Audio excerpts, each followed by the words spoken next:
민족의 명절인 설날 이 저녁 하나님 앞에 예배할 수 있도록 우리를 예배자로 이끌어 주신 하나님께 감사와 찬송을 올려드립니다.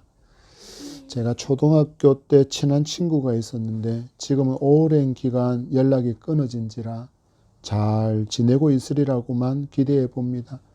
이 친구에 대한 기억을 떠올려 보면 효심이 아주 지극한 아이였던 것으로 기억이 됩니다. 이런 일화가 있습니다. 다른 반이랑 축구 시합을 하고 있는 중이었는데 수비를 보고 있던 이 친구에게 다른 반 친구가 화를 돋군다 하는 그런 의지로 이 아이에게 욕을 했습니다. 문제는 내 친구는 효심이 지극한 아이였는데 이것을 그 반 아이는 몰랐다라는 것입니다. 제가 기억하기로는 부모가 언급되어지는 욕을 다른 반 아이가 제 친구에게 했고 제 친구가 그 아이의 욕을 듣는 순간 참지 못하고 주먹으로 때려버렸습니다.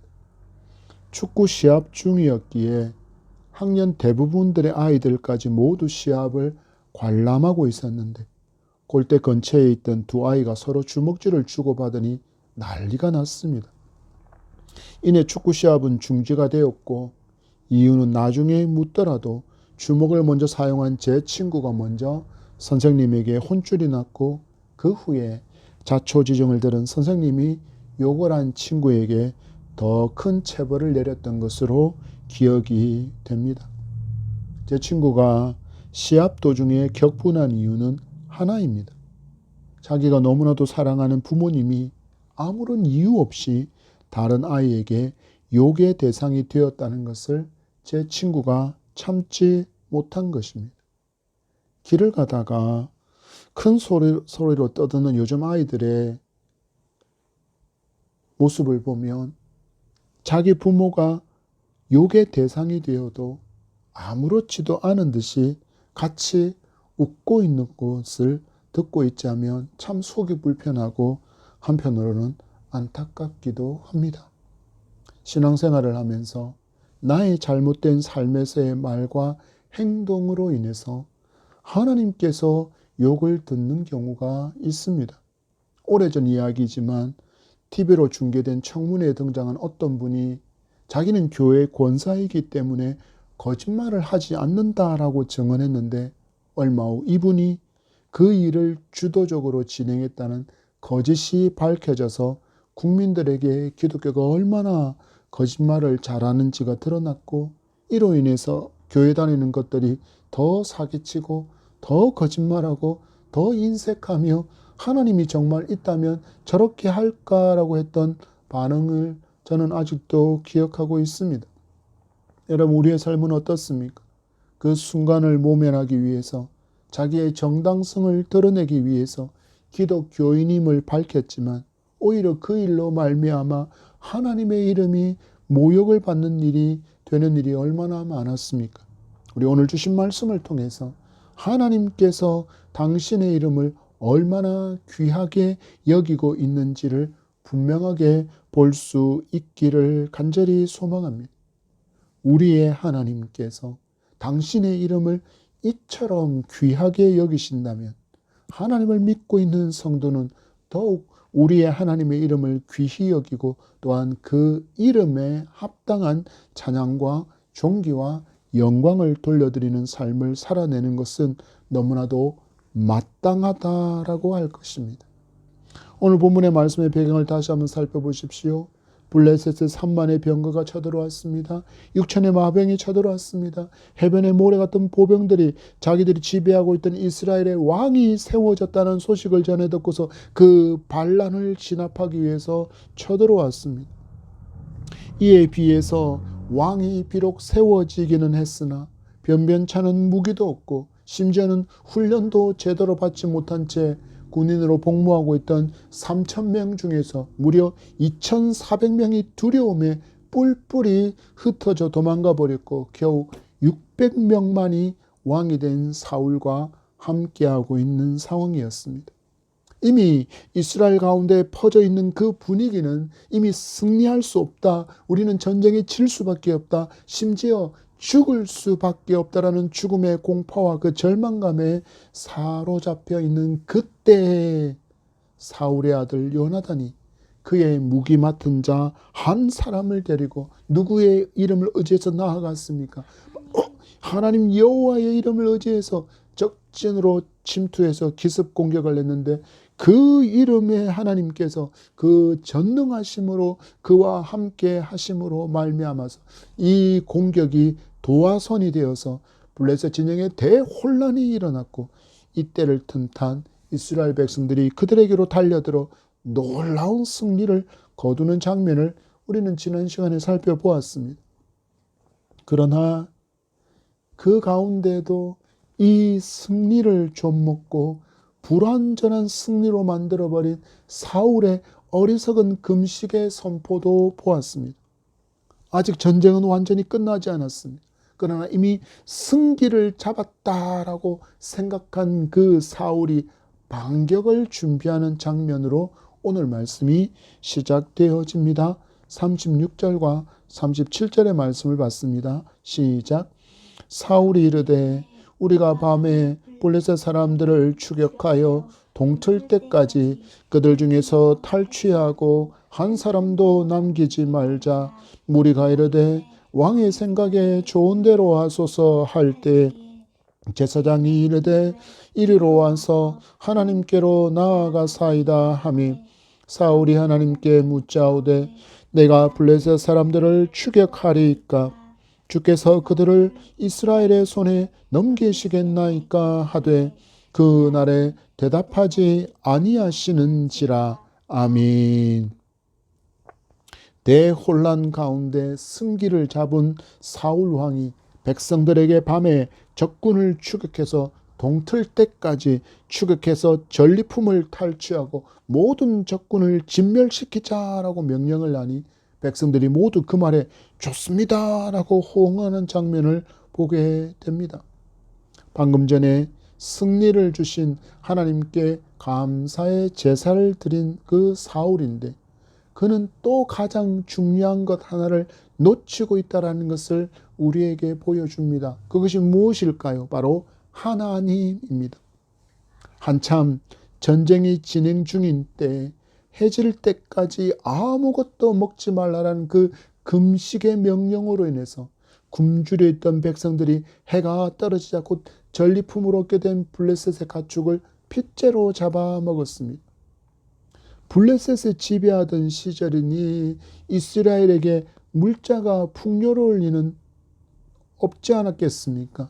그런데 하나님께서 주신 승리를 통해서 블레셋 군인들이 도망가느라고 버려두고 간 그들은 상상할 수 없었던 엄청난 양의 전리품을 얻게 되었던 것입니다. 사울이 지금 말하는 내용들 중에 보면 이 전리품에 대해서 언급하고 있는 내용도 등장하지 않습니까? 그들 중에 무엇을 하고요? 그들 중에 탈취하고 그들 중에서 탈취하고 지금 사울은 이 전쟁의 목적이 무엇인지를 잊고 있습니다. 블레셋에게 강제로 통치를 당하고 있던 하나님의 백성을 구원해내는 것이 이 전쟁의 목적입니다. 하나님께서 이 전쟁 가운데 역사하시고 있는 목적은 바로 거기에 있습니다. 그런데 이 하나님의 기대보다는 사울은 눈앞에 펼쳐지고 있는 전리품이라는 그 노다지가 더 큰 목적이 되고 있음을 보게 됩니다. 그 다음에 명령이 무엇으로 이어집니까? 한 사람도 남기지 말자라고 명령합니다. 그때 그래도 하나님을 기억하는 제사장이 등장해서 사울의 행동에 제동을 걸고 이렇게 말합니다. 와서 하나님께로 나아가사이다. 하나님께 물어봅시다 라는 뜻입니다. 이 전쟁을 끝까지 하나님께서 도와주실지 또 왕이 말한 밤에 추격하는 일에 대해서 하나님께서 허락하실지에 대해서 물어보자라고 말한 것입니다.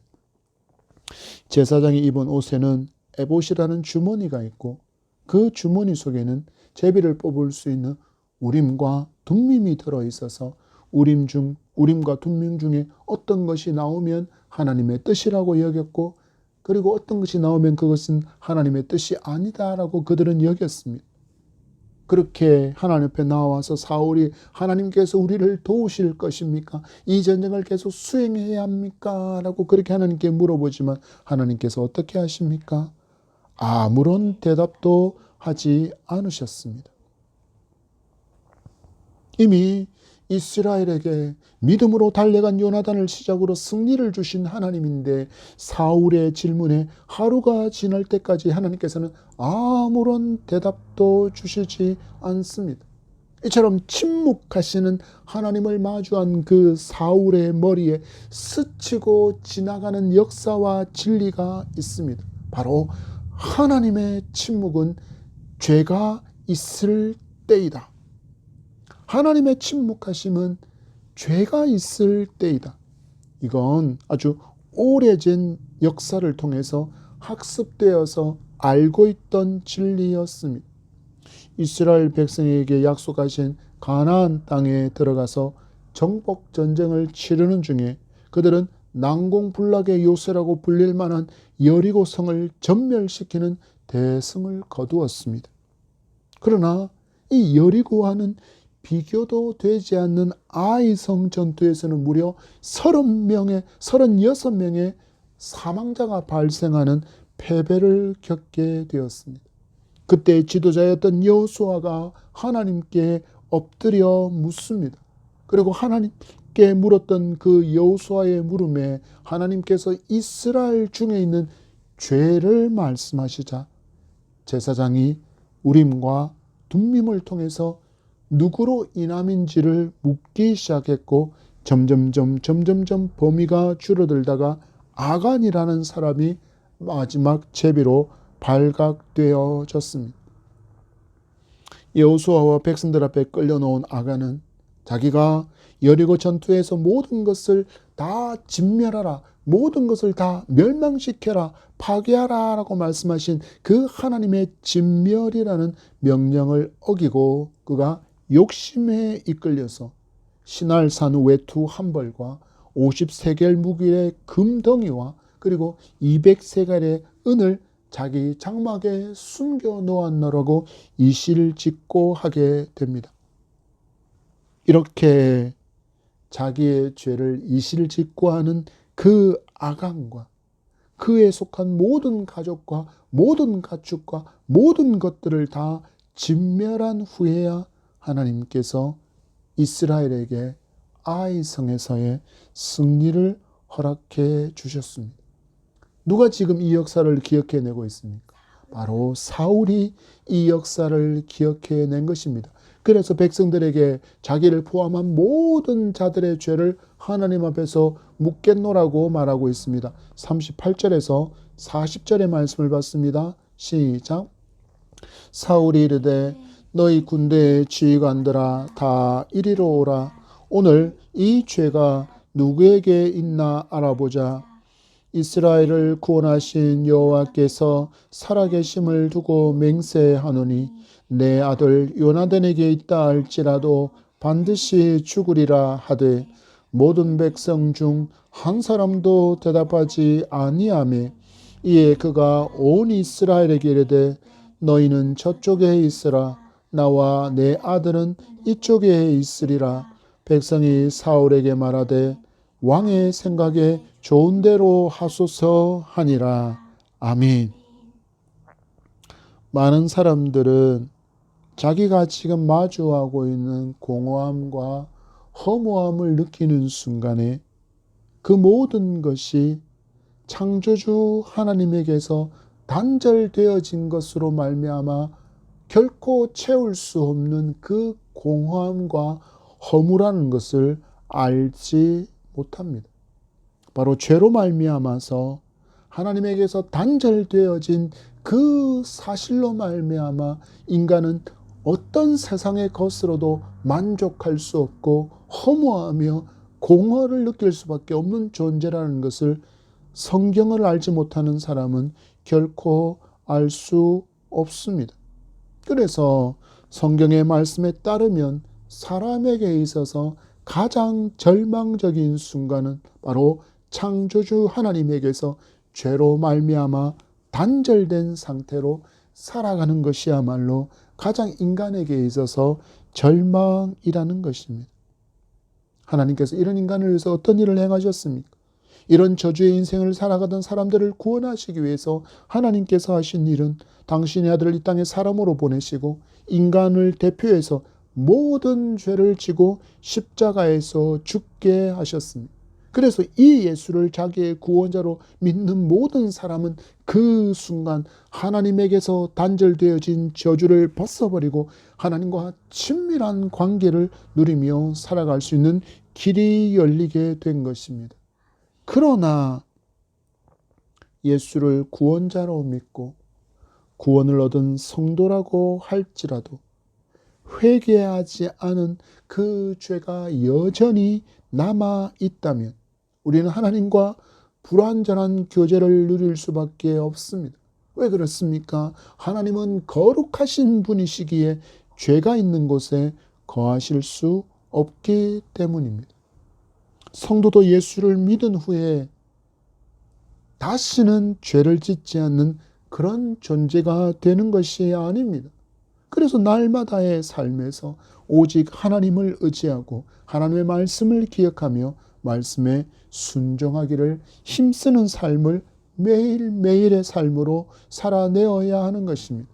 그렇지 않고 죄를 지었으면서도 회개하지 않고 살아간다면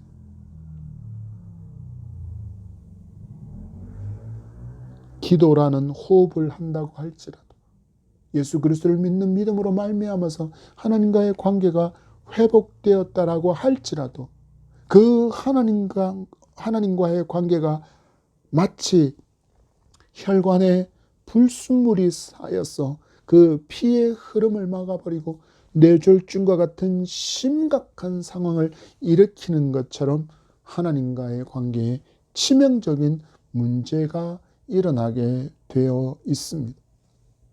사울이 지금 하나님께 전쟁에 관해 물을 때 하나님께서 대답해 주시지 않는 것처럼 믿음의 여정에서 이런 동맥경화와 같은 하나님과의 관계가 있어서 문제가 생겨나는 것이 무엇 때문이라고요?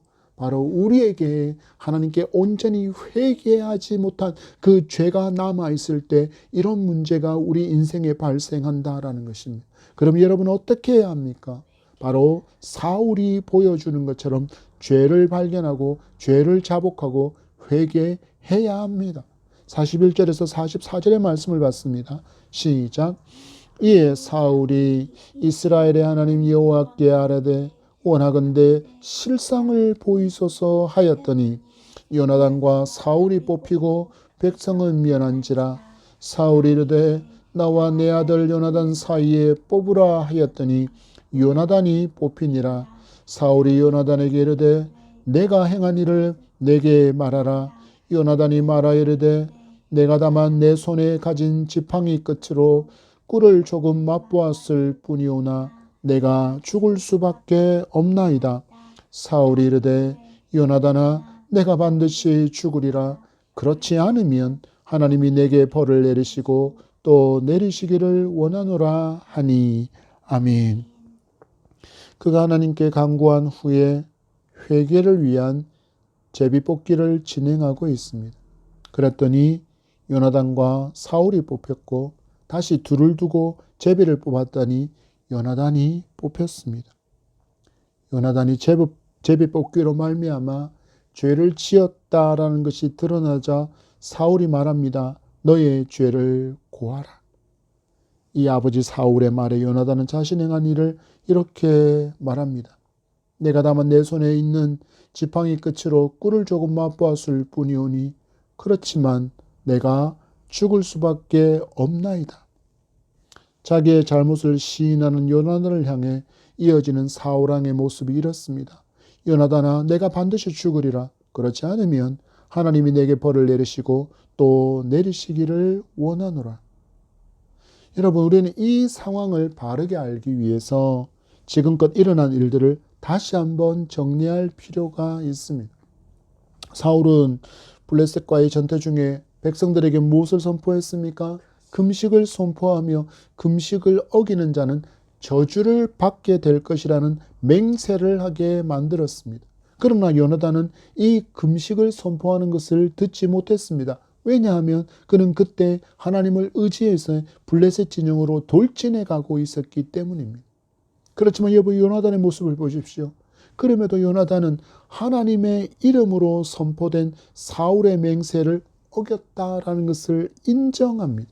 그리고 그것이 하나님의 이름으로 선포된 맹세이기에 그 불순종에 대가는 죽음이라는 것을 분명하게 인식하고 또 알고 있습니다.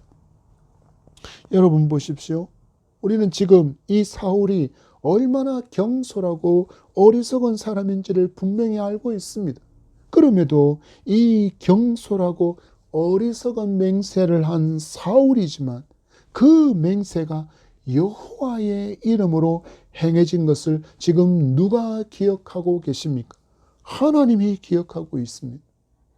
하나님께서 당신의 이름으로 맹세되어진 그 맹세를 기억하셨기에 사울이 하나님께 나아가 블레셋을 이 밤에 추격할까요? 그들을 진멸할까요?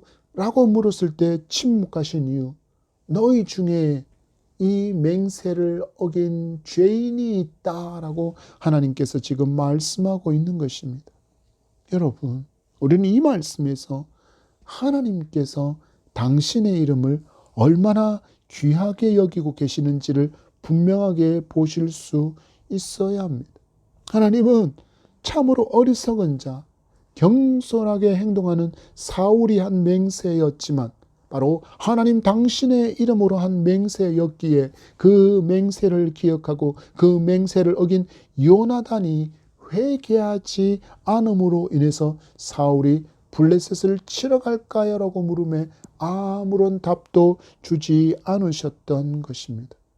여러분, 하나님께서 당신의 이름을 이처럼 귀하게 여기신다면 하나님을 믿는다고 말하는 성도의 삶에서 하나님의 이름은 최고의 존중을 받아야 하지만 안타깝게도 너무나도 많은 경우가 그러지 못한 것을 보게 됩니다.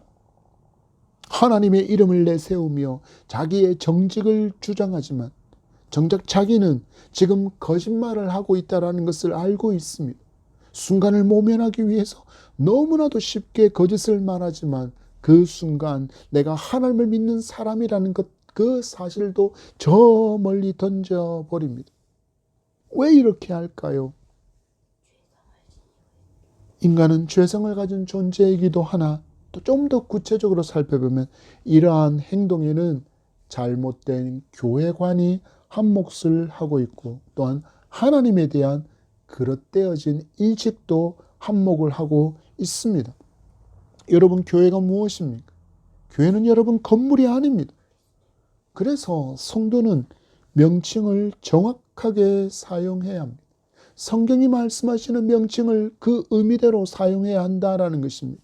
여러분, 그렇다 그러면 우리는 교회를 무엇이라고 불러야 합니까? 바로 예배당, 교회당이라고 모이는 장소를 뜻하는 당을 붙여서 우리는 예배당이며 예배 처소, 교회당, 교회 처소라고 불러야 한다라는 것입니다. 교회를 성전이라고 부르는 것은 성경에 맞지 않습니다.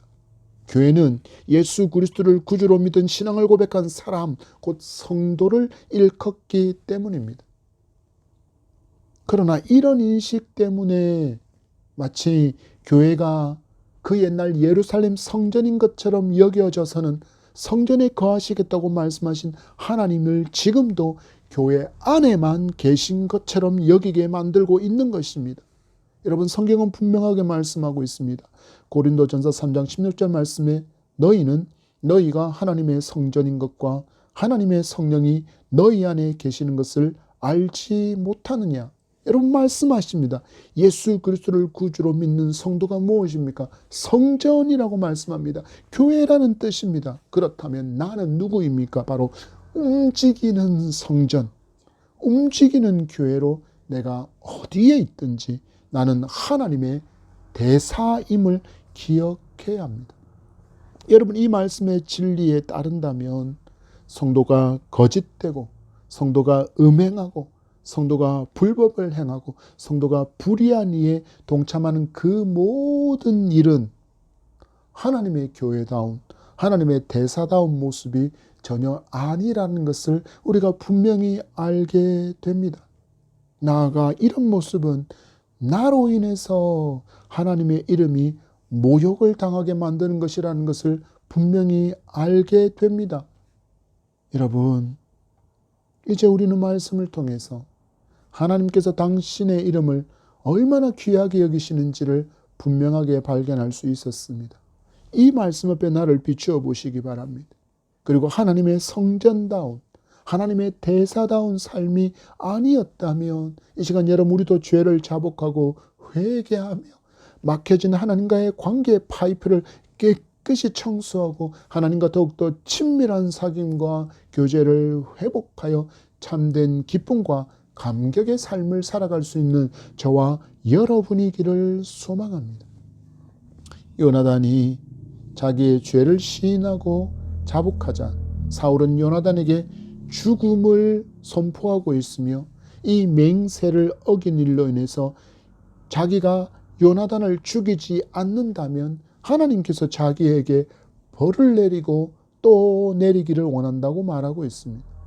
여러분, 우리는 계속해서 사울이 얼마나 하나님에 대해서 무지한 사람인지, 하나님의 말씀에 대해서 얼마나 무지한 사람인지를 발견할 수 있습니다. 아무것도 모른다는 의미가 아닙니다. 하나님을 정확하게 알지 못하고 말씀을 많이 알지 못하고 있다라는 의미입니다. 여러분, 이 모든 상황이 어떻게 시작되었습니까? 바로 자기의 경솔함으로 인해서, 자기의 그 어리석음으로 인해서 이스라엘이 마주했던 그 위기에 대해서, 그리고 자기의 믿음 없음에 대해서는 전혀 회개하지도 않으면서도 자기의 맹세를 어긴 아들에 대해서는 죽음이 마땅하다라고 말하는 사울을 보십시오. 이 말을 듣고 있던 백성들이 분연히 일어나서 외칩니다. 이 일은 공의롭지 못하다라고 하면서 단체들로 일어나 사울에게 항변합니다. 여러분, 45절의 말씀을 봤습니다. 시작. 백성이 사울에게 말하되 이스라엘의 이 큰 구원을 이룬 요나단이 죽겠나이까? 결코 그렇지 아니하니이다. 여호와의 살아계심을 두고 맹세하옵나니 그의 머리털 하나도 땅에 떨어지지 아니할 것은 그가 오늘 하나님과 동력하였음이니이다 하여 백성이 요나단을 구원하여 죽지 않게 하니라. 아멘. 여러분, 너무나도 재미있는 대조의 장면이 등장하지 않습니까? 맹세를 두고 하나님의 이름을 말하고 있는 사울과 백성이 대조되어지고 있습니다. 사울은 하나님의 이름으로 요나단을 죽이려고 하고 백성은 하나님의 이름으로 요나단을 살리려고 하고 있습니다. 요나단이 이룬 승리의 소식은 전세를 단번에 역전시켜서 이처럼 놀라운 승리를 이스라엘이 거두게 되었는데, 우리가 이 승리를 마주하게 되는데, 이것은 요나단이 지금 하나님과 함께하는 믿음의 사람이라는 증거이기에 그것으로 말미암아 가능하게 된 일이다라고 주장하면서 사울이 요나단을 죽이려고 하는 것에서 여호와의 이름으로 구원해 내는 장면을 기록하고 있습니다. 여러분 보십시오. 여호와의 이름으로 행하는 일들은 이처럼 깊은 주의가 필요함을 우리는 잊지 말아야 합니다. 왜냐하면 하나님은 당신의 이름으로 행하는 일들에 대해서 반드시 하나님께서 기억하고 계시기 때문입니다. 비록 요나단이 아버지가 하는 맹세를 듣지 못해서 꿀을 먹은 것 자체는 죄가 되지 않는다라고 할지라도 그 맹세가 누구의 이름으로 시행되었습니까? 바로 여호와 이름으로 한 맹세였기에 그 맹세를 어긴 것에 대해서는 죄가 된다라고 말씀하시며 그 죄에 대해서 하나님은 지금 회개를 요구하고 계신 것입니다. 여러분, 성경의 말씀을 믿는 사람이 누구입니까? 성도입니다. 그렇다면 성도가 하나님의 말씀을 알지 못해서 지은 죄라고 할지라도 죄가 된다는 것을 명심해야 합니다. 그리고 알고 지은 죄이든지 무지하여 지은 죄이든지 하나님께서 말씀이 생각나게 해주셔서 죄를 회개할 수 있는 은혜를 베풀어 주시도록 우리는 끊임없이 간구해야 하는 것입니다. 왜 그럴까요? 왜 그럴까요? 여러분, 우리가 하나님께서 주신 구약 39권과 신약 27권의 이 성경을 다 외우나요? 한 글자도 빠짐없이 창세기에서 요한계시록까지 우리가 다 외울 수 있나요? 아니요. 그러다 보니 우리가 의도하든 의도하지 않았던 우리가 하나님의 말씀을 불순종하는 모습이 분명히 드러날 때가 있다라는 것입니다. 하나님은 그것 또한 죄라고 말씀하시는 분입니다. 왜 그렇습니까? 당신은 거룩하시기 때문입니다. 그리고 내가 거룩하니 너희도 거룩하라고 당신의 백성에게 말씀하신 하나님이시기에 우리에게 요구하시는 삶이 거룩이기에 우리가 부지 중에 우리가 깨닫지 못하는 중에 알지 못하여 지은 말씀에 대한 불순종이라 할지라도 하나님은 그것을 죄라고 말씀하시는 분이시기 때문입니다. 그래서 우리는 기도할 때 하나님께 주여 성령께서 지금 감화감동하시고 내가 알지 못하여 지은 죄를 생각나게 하시사 이 시간 죄를 자복하고 회개할 수 있는 은총을 베푸셔서 하나님과의 관계가 막히지 않게 하나님 내게 은총을 베풀어 달라고 기도할 수 있어야 할 것입니다. 여러분, 혈관이 막히면 생명에 치명적인 영향을 끼칠 수 있는 것처럼 성도가 회개하지 못하는 죄는 하나님과의 관계에 있어서 치명적인 영향을 끼치게 됩니다. 그래서 성도는 말씀이 사람이 되어야 하는 것이고, 그래서 성도는 기도하는 사람이 되어야 하는 것입니다. 여러분, 기도하는 사람은 어느 순간 기도가 꽉 막히게 되는 것을 경험하게 되는 때가 있습니다. 그때 말씀이 기억나고 자기의 불순종을 자백하며 회개함으로 순간순간 그 막힌 것을 깨끗하게 함으로 하나님과 친밀한 관계의 그 아름다운 통로를 유지할 수 있게 되어집니다. 여러분, 이러한 삶이 우리에게 있을 때 우리에게 하나님께서 얼마나 큰 관심을 갖고 우리에게 얼마나 큰 애정을 쏟고 계신지를 알 수 있습니다.